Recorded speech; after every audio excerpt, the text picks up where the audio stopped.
بسم اللہ الرحمن الرحیم۔ روہیل وائس کے معزز دوستو السلام علیکم۔ سلطان صلاح الدین ایوبی کا سنہرا قول: اگر تم نے کسی قوم کو تباہ کرنا ہے تو اس کی نوجوان نسل میں بے حیائی پھیلا دو۔ آپ کا یہ عظیم قول تاریخ کے آئینے میں۔ یہ تاریخ کا وہ منظر ہے جب جولائی 1187 کو حطین کے میدان میں 7 صلیبی حکمرانوں کی متحدہ فوج کو جو مکہ اور مدینہ پر قبضہ کرنے آئی تھی، سلطان صلاح الدین ایوبی نے عبرتناک شکست دے کر مکہ اور مدینہ کی جانب بری نظر دیکھنے کا انتقام لے لیا تھا، اور اب وہ حطین سے 25 میل دور اقرا پر حملہ آور تھا۔ سلطان صلاح الدین ایوبی نے یہ فیصلہ اس لیے کیا تھا کہ اقرا صلیبیوں کا مکہ تھا۔ سلطان اسے تہ تہ کر کے مسجد اقصی کی بے حرمتی کا انتقام لینا چاہتا تھا۔ دوسرے بیت المقدس سے پہلے سلطان اقرا پر اس لیے حملہ کرنا چاہتا تھا کہ صلیبیوں کے حوصلے پست ہو جائیں اور وہ جلد ہتھیار ڈال دیں۔ چنانچہ اس نے مضبوط دفاع کے باوجود اقرا پر حملہ کر دیا، اور 8 جولائی 1187 کو اقرا ایوبی افواج کے قبضے میں تھا۔ اس معرکے میں صلیبی انٹیلیجنس کا سربراہ ہرمن بھی گرفتار ہوا، جسے فرار ہوتے ہوئے کمانڈر نے گرفتار کر لیا تھا۔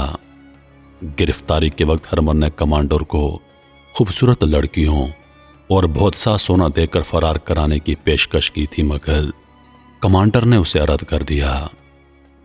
ہرمن کو جب سلطان صلاح الدین ایوبی رحمۃ اللہ علیہ کے سامنے پیش کیا گیا تو اس نے گرفتار کرنے والے کمانڈر کو خراج تحسین پیش کرتے ہوئے سلطان سے کہا: سلطان معظم، اگر آپ کے تمام کمانڈر اس کردار کے ہیں جو مجھے پکڑ کر لایا ہے تو میں آپ کو یقین کے ساتھ کہہ سکتا ہوں کہ آپ کو بڑی سے بڑی فوج بھی یہاں سے نہیں نکال سکتی۔ اس نے کہا: میری نظر انسانی فطرت کی کمزوریوں پر رہتی ہے۔ میں نے آپ کے خلاف یہی ہتھیار استعمال کیا۔ میرا ماننا ہے کہ جب یہ کمزوریاں کسی جرنیل میں پیدا ہو جاتی ہیں یا پیدا کر دی جاتی ہیں تو شکست اس کے ماتھے پر لکھ دی جاتی ہے۔ میں نے آپ کے یہاں جتنے بھی غدار پیدا کیے ان میں سب سے پہلے یہی کمزوریاں پیدا کیں۔ حکومت کرنے کا نشہ انسانوں کو لے ڈوبتا ہے۔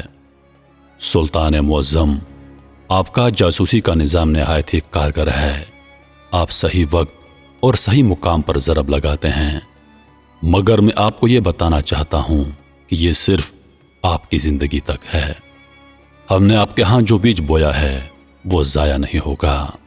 آپ چونکہ ایمان والے ہیں اس لیے آپ نے بے دین عناصر کو دبا دیا ہے، لیکن ہم نے آپ کے امراء کے دلوں میں حکومت، دولت، لذت اور عورت کا نشہ بھر دیا ہے۔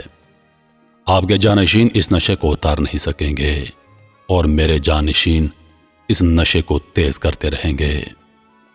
سلطان معظم، یہ جنگ جو ہم لڑ رہے ہیں یہ میری اور آپ کی یا ہمارے بادشاہوں کی اور آپ کی جنگ نہیں، یہ کلیسا اور خانہ کعبہ کی جنگ ہے جو ہمارے مرنے کے بعد بھی جاری رہے گی۔ اب ہم میدان جنگ میں نہیں لڑیں گے، ہم کوئی ملک فتح نہیں کریں گے، ہم مسلمانوں کے دل و دماغ کو فتح کریں گے، ہم مسلمانوں کے مذہبی عقائد کا محاصرہ کریں گے۔ ہماری لڑکیاں، ہماری دولت، ہماری تہذیب کی کشش جسے آپ بے حیائی کہتے ہیں اسلام کی دیواروں میں شگاف ڈالے گی۔ پھر مسلمان اپنی تہذیب سے نفرت اور یورپ کے طور طریقوں سے محبت کریں گے۔ سلطان معظم، وہ وقت آپ نہیں دیکھیں گے، میں نہیں دیکھوں گا، مگر ہماری روحیں دیکھیں گی۔ سلطان صلاح الدین ایوبی رحمۃ اللہ علیہ جرمن نژاد ہرمن کی باتیں بڑے غور سے سن رہے تھے۔ ہرمن کہہ رہا تھا: سلطان معظم، آپ کو معلوم ہے ہم نے عرب کو کیوں میدان جنگ بنایا؟ صرف اس لیے کہ ساری دنیا کے مسلمان اس خطے کی طرف منہ کر کے عبادت کرتے ہیں، اور یہاں مسلمانوں کا کعبہ ہے۔ ہم مسلمانوں کے اس مرکز کو ختم کر رہے ہیں۔ آپ آج بیت المقدس کو ہمارے قبضے سے چھڑا لیں گے، لیکن جب آپ دنیا سے اٹھ جائیں گے تو مسجد اقصی پھر سے ہماری عبادت گاہ بن جائے گی۔ میں جو پیشن گوئی کر رہا ہوں یہ اپنی اور آپ کی قوم کی فطرت کو بڑے غور سے دیکھ کر رہا ہوں۔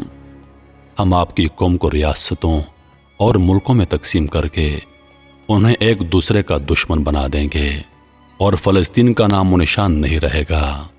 یہودیوں نے آپ کی قوم کے لڑکوں اور لڑکیوں میں لذت پرستی کا بیج بونا شروع کر دیا ہے۔ ان میں سے اب کوئی نور الدین زنگی اور سلطان صلاح الدین پیدا نہیں ہوگا۔ محترم عزیز دوستو، سوچنے اور سمجھنے کا مقام ہے، کیا یہ ساری باتیں آج سچ ثابت نہیں ہو رہی؟ اب بھی وقت ہے ہم اپنا احتساب کرتے ہوئے رائے راست پر آ جائیں اور اپنی آخرت سنوار لیں، کیونکہ بہائی کا بیج ہمارے اندر کافی عرصہ پہلے بو دیا گیا ہے، جو کہ دن بدن انتہائی خطرناک شکل اختیار کر رہا ہے۔